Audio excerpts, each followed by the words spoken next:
But to introduce our speaker, I'd like to introduce my husband and also my great economic teacher, Seth Lipsky, the editor of the New York Sun.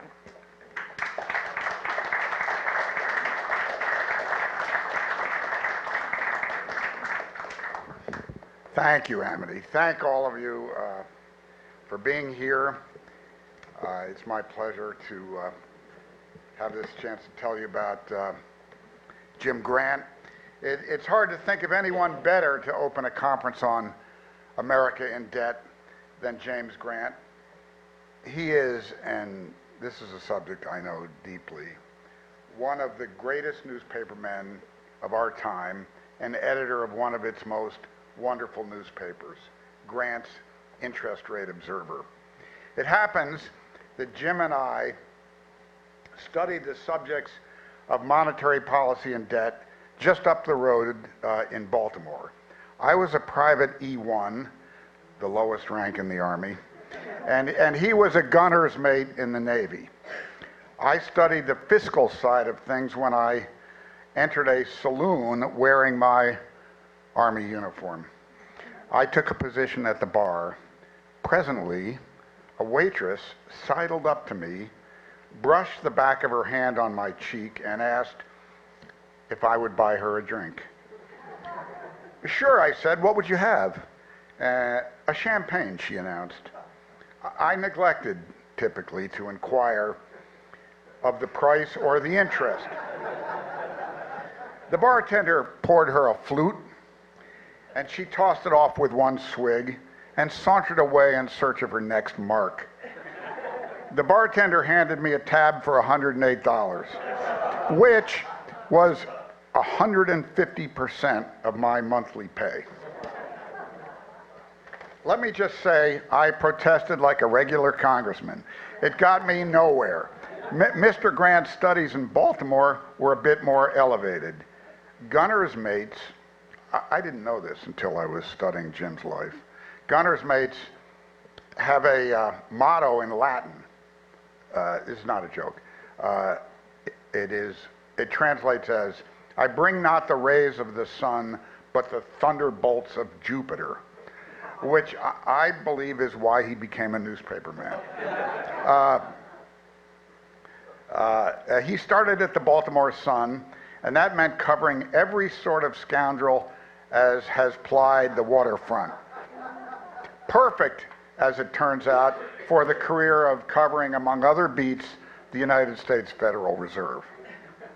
And here's the scoop. No one has ever done it better, with more integrity, more understanding of the complexities of central banking, or, my own favorite feature, more literary style. After Baltimore, Jim worked for Barron's, Dow Jones' weekly financial newspaper, before launching Grant's as a bi-weekly newsletter. It's the only newspaper that marked its 40th anniversary by having its cartoons set to music and had the operatic results performed for its adoring readers. Over the course of Jim Grant's storied career, he has written at least 6 books, including Money of the Mind, The Trouble with Prosperity. He wrote a biography of Walter Bagehot, and my own favorite, a biography of our second president, John Adams, called Party of One. He's very witty, Jim.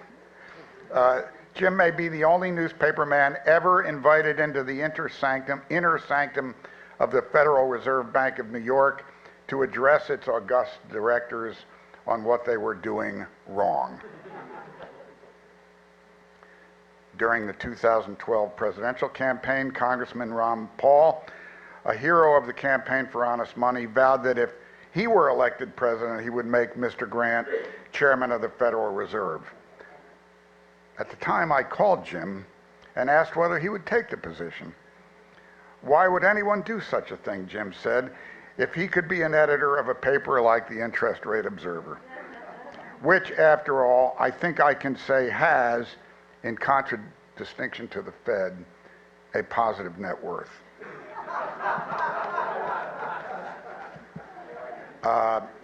This has enabled Jim and his brilliant spouse, Patricia Kavanaugh, who's here, to raise 4 spectacular children, including Emily, who's also here, who after Yale became an officer of the Marines in Fallujah. Jim's own approach to the news has been described as skeptical, bearish, or flinty. Let me just say, he gets into the details, which is to say, no one would get away with trying to get him to pay $108 for a flute of fake champagne. Seriously, friends, congratulations to the Calvin Coolidge Presidential Foundation and Jim Grant on this conference on America in Debt. We are at a moment when, in terms of gold, the classical measure of monetary value, the dollar is now the weakest script that has been issued by America since the catastrophe of the Continental.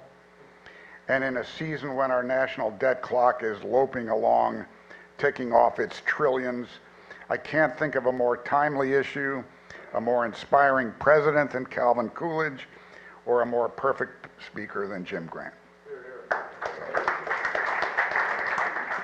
Well, I am not sure how this evening is going to work out, but I can tell you right now that the highlight for me is going to be Seth's introduction. In the 3 minutes remaining to me, no.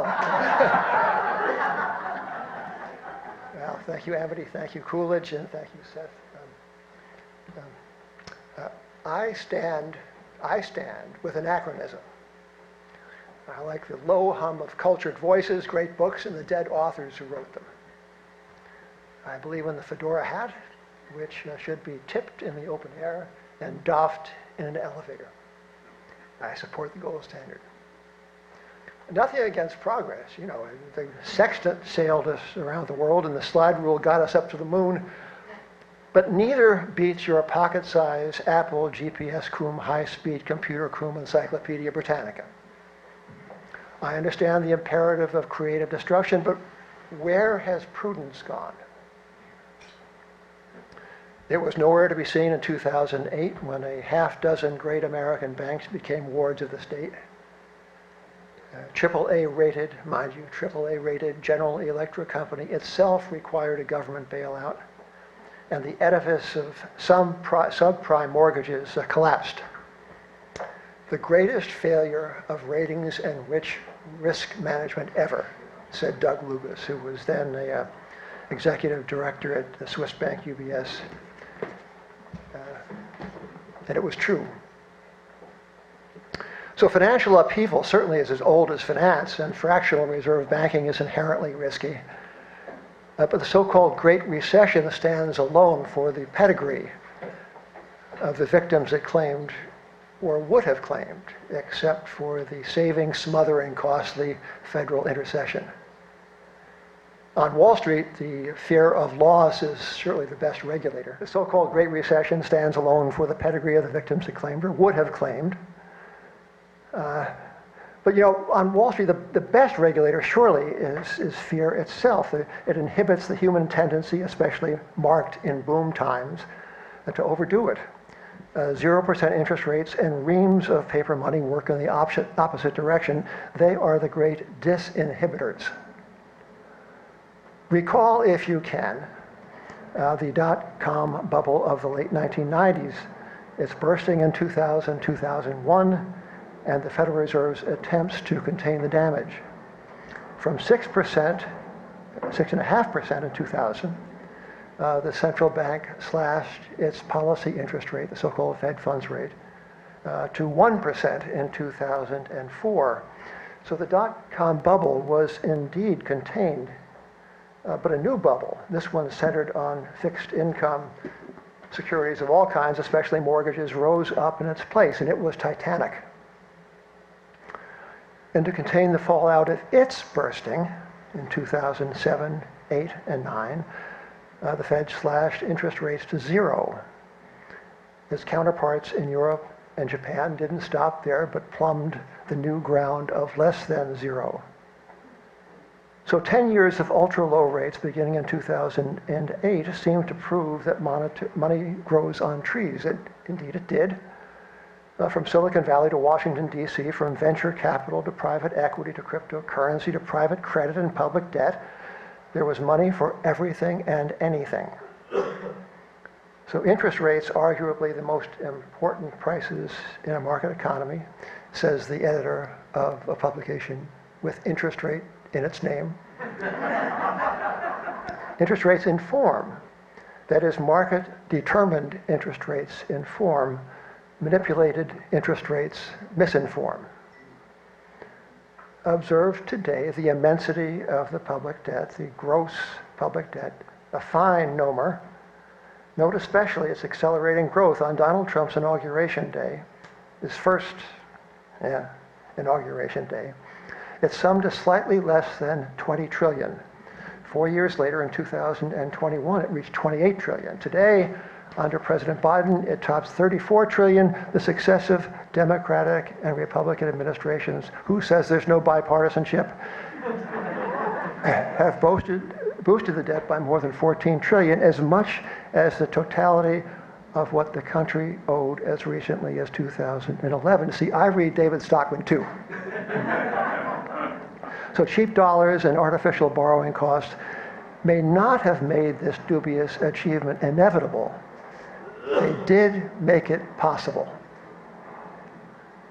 In the monetary vein, I think of the chaotic scenes at Cleveland's old municipal stadium, home of the American League Indians, on the night of June 4th, 1974.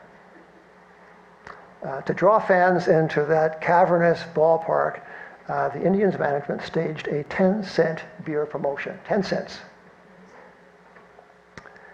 And before many innings had passed, spectators were wandering out in the field to introduce themselves to the players. Now, the full moon didn't help, to be sure. But the underlying problem, the remote cause of the 7 emergency room visits and 9 arrests, was a mispricing of a substance nearly as intoxicating as artificially cheap credit. America's first Secretary of the Treasury famously wrote that the proper funding of the present debt will render it a national blessing. A little less familiar are the cautionary words that followed. He ardently wishes, added Alexander Hamilton, alluding to himself, to see it incorporated as a fundamental maxim in the system of public credit of the United States, that the creation of debt should always be accompanied with the means of extinguishment. This he regards as the true secret for rendering public credit immortal. Now it's the debt that's immortal and the credit that's in peril. If good intentions could have solved the problem, the United States of America would still universally be a AAA credit rather than the mixed or the split credit it is. A succession of laws attest to the lawmakers' hopes that the federal accounts would somehow, one day, achieve balance. Thus, the Congressional Budget and Impoundment Act of 1974, the Gephardt Rule of 1979, Balanced Budget and Emergency Deficit Control Act 1985, Budget Enforcement Act 1990, Balanced Budget Act of 1997, and the Budget Control Act 2011. But fiscal New Year's Eve resolutions have proven no match against the proverbial 10-cent beers on tap at the Federal Reserve. Rock bottom interest rates in the Fed's bond buying program would have tempted a Congress of Satans to run up the debt. The incumbent sinners, not you, gentlemen, the incumbent sinners hardly needed the push. The late 20th century sea change in the nature of money, I think, deserves more attention on this matter than it ordinarily receives. From Hamilton's day to Richard M. Nixon's, the dollar was defined as a fixed weight of gold or silver. It was exchangeable into that weight of metal by one class of dollar holder or another on demand. But the Federal Reserve note was just that. It was a note, a debt instrument, a promise to pay an IOU. It was not money, but critically, the promise to pay money. So on August 15, 1971, President Nixon cut short the era of convertibility. The dollar henceforth would be undefined. It would be convertible into small change only. It would derive its value not from Fort Knox, but from the U.S. economy, that great regenerative engine of wealth and opportunity? Was this not progress?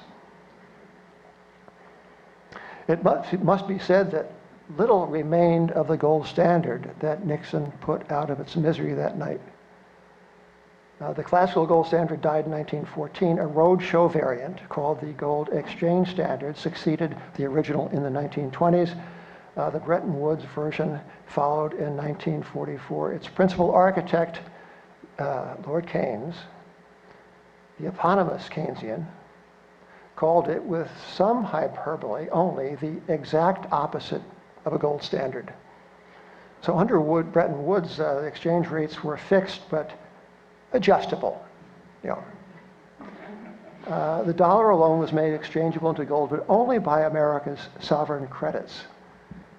The United States retained the reserve currency privilege, that is, the privilege to borrow without visible limit in the currency that only America could lawfully print. It has proven enough fiscal rope to hang ourselves. Certainly the Bretton Woods system was a step down in monetary rigor and cohesiveness. It was a step to the side in regimentation. Currency capital flows were under the thumb of governments worldwide. But what did not occur during this quarter century of gold money, what did not occur was the breakdown of American fiscal discipline and the explosion of the U.S. public debt. To avoid giving political offense, Alfred Kahn, President Jimmy Carter's inflation czar, called a recession a banana. Maybe gold standard too needs a verbal makeover. So low is its standing in the eyes of today's academic economists, and indeed kind of everywhere. I remember years ago, the former trade representative Zoller wrote an op-ed piece for the Financial Times in which he said gold, yeah, that needed a rethink on gold, he said, Robert Zillick said. And the FT came out the next day and slammed its own op-ed columnist for introducing this heresy into its august pink pages. So, or perhaps, rather than renaming it, a better standing of the gold standard itself, its workings and character would move the debate forward. So first, simplicity is the archstone. What does that mean? Well, defining money as a weight of gold and allowing that treasure to move freely among participating gold standard nations. That's kind of it. Money went where it was treated well. And here is what a Federal Reserve governor during the Coolidge presidency said about what the gold standard was then. And I think these words to me are much more descriptive than anything that you might read in a text. He said Governor Alfred C. Miller, not remembered for much, but said Miller, to me, the gold standard means a set of practices, a system of procedure, never formulated, never consciously thought out, not invented by anybody, but the growth of experience of the great commercial countries of the world, rather than merely the employment of gold to redeem all forms of obligations. Close quote. So among the practices to which Miller referred was the protection of bank depositors. So up until the advent of the FDIC, that responsibility fell on a bank's shareholders. In case of the insolvency or impairment of the institution in which they held a fractional interest, it was the shareholders who got a capital call. They had to stump up the money with which to make the depositors whole. After all, it was their bank, not the taxpayers' bank. They got the dividends. Here was a noble kind of social justice. The exact opposite of the gold standard is really the system in place today in our country. One might call it the PhD standard. Senator, that's a figure of speech that was really nothing. One might call it the PhD standard. Walter Wriston, who ran the Citibank years ago, called it the information standard, which is kind of a high. Anyway, at Grants, it's the PhD standard. It's a system of discretionary manipulation of interest rates by doctors of economics to achieve a little inflation, not too much, and maximum employment. It's a feature of the balance sheet of today's Federal Reserve that operating losses swamp stated capital to the tune of more than $100 billion. In civilian life, we would call that insolvency. paying out in interest much more than it earns in interest, the Fed finds itself in a position that made Silicon Valley Bank the front page spectacle that it became last year. So under the gold standard, a central bank balance sheet held few, if any, government securities. The word monetization was a coinage only of the 1930s, as was the phrase monetary policy. So under the PhD standard, a central bank holds almost nothing except government securities. Under the gold standard, the policy of each participating nation conduced to the prosperity of all participating gold standard nations. It was a synchronous, outward-looking system. Under the PhD system, each nation looks entirely to its own interests. In case of the United States, one almost might call it America first. Under the gold standard, macroeconomic theory played little part in the formulation of policy. Under the PhD standard, macroeconomic theory drives policymaking, and there, ladies and gentlemen, is the rub. Which theory is correct? Which is relevant? Inflation is always and everywhere a monetary phenomenon, pronounced Milton Friedman. But look, now comes John Cochrane, one of the brightest lights of today's economic scene. Indeed, a light so bright that he serves on the Coolidge Presidential Foundation Board of Trustees. That's how bright a light is John's. And updating Friedman, John declares in so many words that inflation is always and everywhere a fiscal phenomenon. With due respect to each conflicting theorist, it's as if the physicists were still arguing about the laws of motion. Lady Macbeth said this: "Things without all remedy should be without regard. What's done cannot be undone." And I take the point, I do, that the shift away from convertible money to the pure paper kind is a historical fact.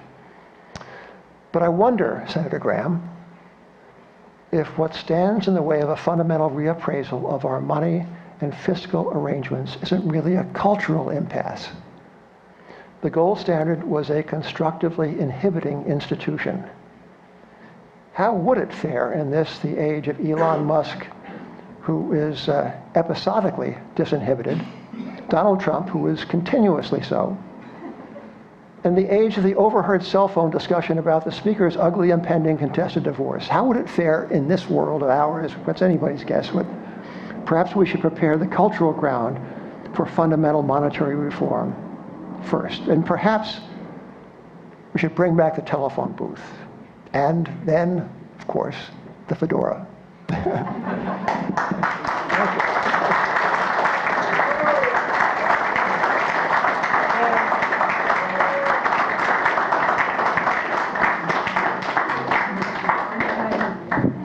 Of course, you'll read this in the Coolidge Review. I would like to ask Senator Gramm, Dr. Gramm, one PhD we very respect, to make a comment or two about what he feels the right move is in the current situation, and Mr. Grant's remarks.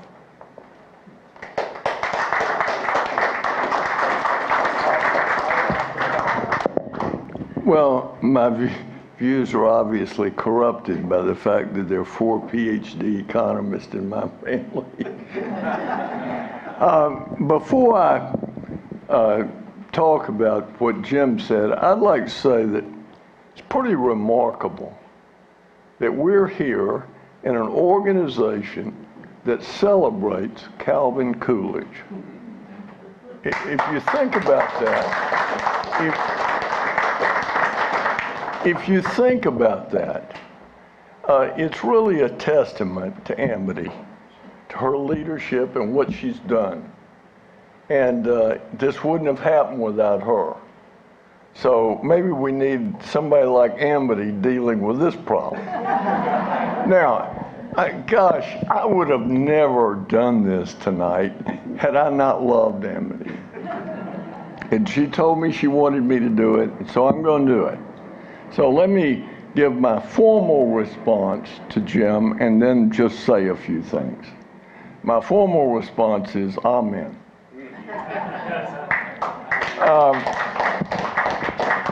let me give you my take on all this, which is not very different. The gold standard died when governments were no longer willing to do what the gold standard required. And that is, with the movement of gold, you had to allow your monetary base to change, and you had to be willing to accept the discipline that came with it, the forced downward pressure on prices and wages. And then when you had an inflow of gold, you had to accept the fact that you had to let the monetary base rise, the money supply rise, and prices rise. And before the spread of what we would call today democracy, countries were willing to do it because it was a system that worked, it was a self-disciplining system, and it created the spread of great prosperity. But once democracy in its broadest sense took hold, countries were no longer willing to live under the gold standard. So I don't think the solution to this is that we're ever going to get back to the gold standard. To me, as appealing as the gold standard is, it's sort of like saying if people were virtuous, the world would be better. But then the question is, how do we get them to be virtuous? Now, let me talk just a little bit about this, and I don't want to talk beyond my knowledge or understanding. Countries don't go broke by borrowing too much money. People don't go broke by the amount of debt they've got outstanding. They go broke when they can't service the debt.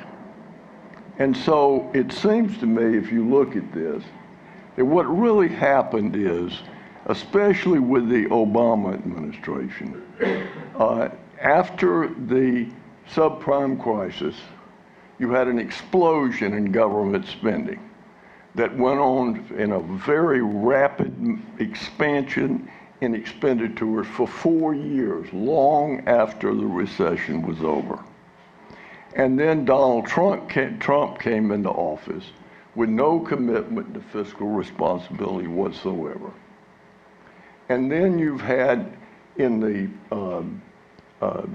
period that we've gone through under Biden, where you had the pandemic, the government literally spent more in 2 years than it had ever spent in 3 years. And the Fed expanded the money supply. In fact, there was a short period there. You would know more about this than me, and maybe I'm reading too much into it, but there was a short period there where foreigners started dumping treasury notes. And had the Fed not intervened, in my opinion, we might have had a come to Jesus moment then, or at least a hint of what it would be like. Let me conclude by simply saying that the experience I've had with fiscal restraint really goes back to the Reagan era. And it all started with David Stockman. We were both on the Energy and Commerce Committee, and there was a debate about pipeline safety. And since I was in the pipeline business, being from Texas, I offered a substitute. I'd been in Congress for 2 days, and it passed with David Stockman's help. And we had a pretty conservative Democrat base. And so I was so impressed by what Stockman said that the first thing I wanted to do when the debate was over is get up and run over and introduce myself. He had the same sentiment about me. We met, we shook hands, it started a partnership. We did a budget in 1980 that became the Reagan budget when Stockman became OMB director. And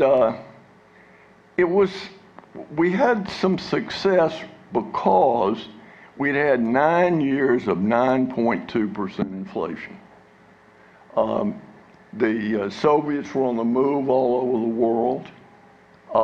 Interest rates were 21.5%. And we eliminated 3 Social Security benefits in one day. In one day. But we didn't do all we wanted to do. If you look at the whole 8 years of the Reagan presidency, we reduced non-defense spending as a percentage of GDP by 0.5 percentage point. Now, when you're talking about percentage of GDP, you're talking about serious money. We increased defense spending by 0.5% of GDP. The economy grew up to the budget. And obviously we had a tax reduction. But again, people got confused. It was true the tax reduction had supply side effects, but the tax rate of 70% that had come down from World War II was a rate that virtually nobody paid. So we had, I forget what the exact number was, but a tiny group of people who actually paid that rate, but that didn't mean it didn't affect their economic decisions. Once we had that success and we broke the back of inflation, then even in the Reagan years, there was a loss of an appetite to control spending. And a bill that I did later, Gramm Rudman, Hollins went back on child support and we threw his name off. But the idea there was, I discovered in watching Congress that every time we passed an appropriation bill, there were all these amendments that added money. And there were all these people looking over the congressman's left shoulder, sending letters back home as to whether they cared about the poor, the sick, the tired, the bicycle rider. The interest went on and on. But nobody was looking over the right shoulder to see if he cared about the taxpayer. And so the idea of Gramm Rudman was to force government programs to compete against each other. Quickly, Congress and the president conspired to cheat. And then when the Congress struck it down, in order to get it put back, I had to agree to let whoever won the election decide if it stayed. But what is going to bring this to an end? What is going to bring it to an end is when we can't service this debt. And when that begins to be realized by people that are investing real money, we're going to begin to see markets move. And let me say that I read the Wall Street Journal every day religiously. I don't watch television, it depresses me. But the Wall Street Journal writes as if the Fed sets interest rates. The market sets interest rates. And I will say that when we talk about 2% target, that comes from the fact that the Consumer Price Index, when economist named Stigler did a study, basically showed that the Consumer Price Index overstates inflation by 2%. So the Fed target, it was set, nobody ever wrote it into law, but the beginning of it was recognizing that CPI overstates inflation.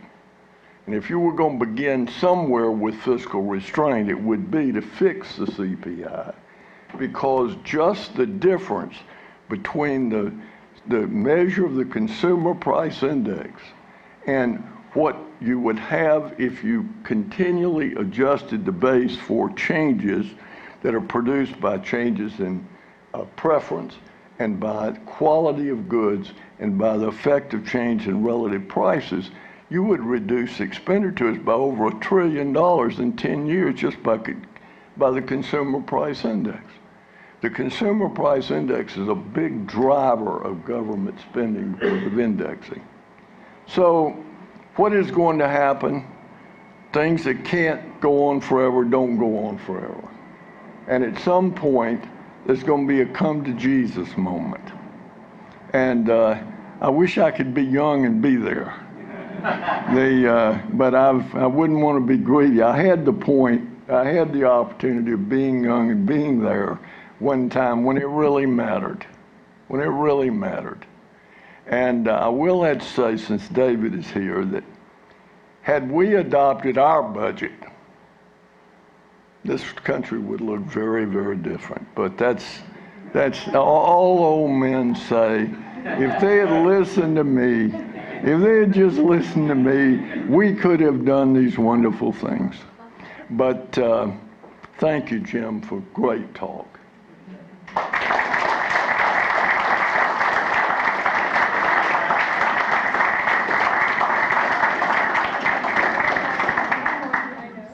One more. For a final minute, we have Congressman Smucker, and then we'll go back to our buffet. I'd like you to say what's going on now very briefly. Well, thank you, Amity. It's quite by accident that I'm here. A week ago, I was not aware of the Calvin Coolidge Foundation, and unfortunately, don't know a lot about Calvin Coolidge either, but a member of my staff happened to come to one of the events, and somehow with that got an invitation from Amity to join you at this wonderful event, and I will now be reading the books about Calvin Coolidge. I must say I'm very intimidated in this room with the esteemed list of members and guests here who know much more than me about the debt, who've had many more experiences than I've had. I was, after all, born Amish in Lancaster County, number 10 of 12 kids, and I was the first in my family to go to high school. And then bought a small business at 17 years old, and then attended college at night while I was operating the business and growing the business for the next 25 years. And then served in the Pennsylvania State Senate for 2 terms, and I want to refer back to that. There's a point to this story. And now in my 4th term here in Congress. And I've been thinking a lot about this chart, and what concerns me is what comes next on the chart. If you add the numbers that CBO is projecting, this goes up to, they would need a much bigger chart. We're currently at about 100% debt held by the public to GDP.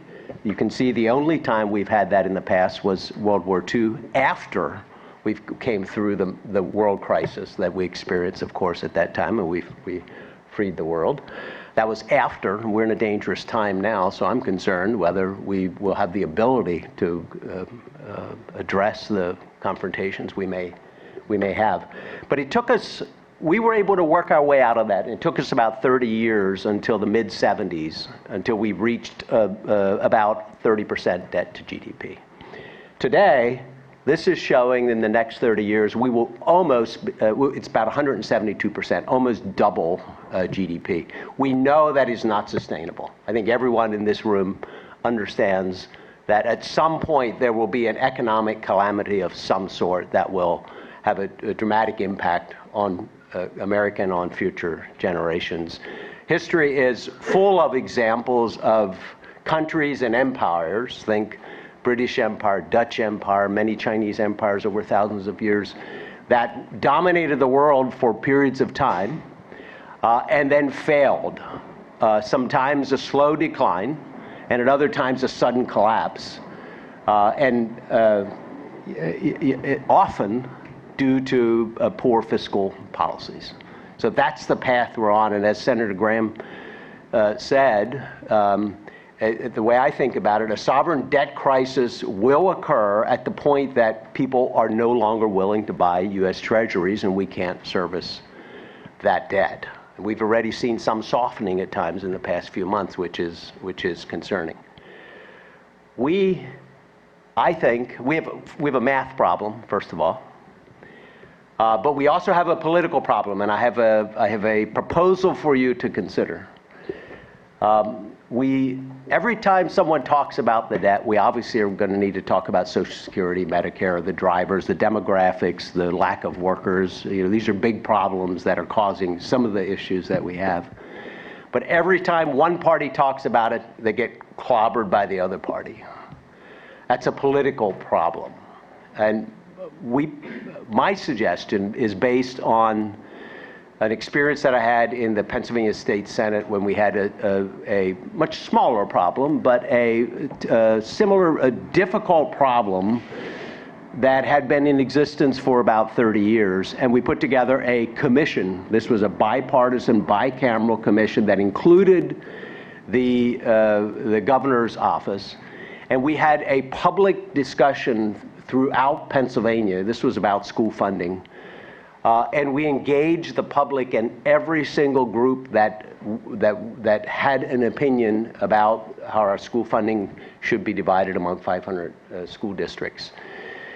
That snowballed, it gained momentum.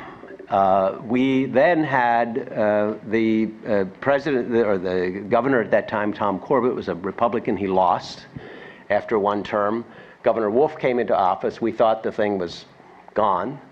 But he appointed his Treasury Secretary, and he appointed his Education Secretary, and the work of the commission kept going.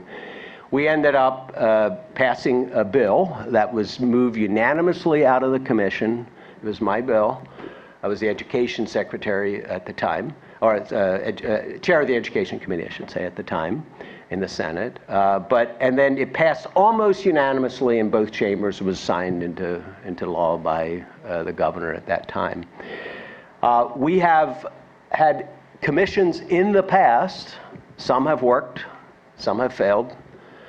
And some have had their recommendations implemented in the years after the initial failing of the commission.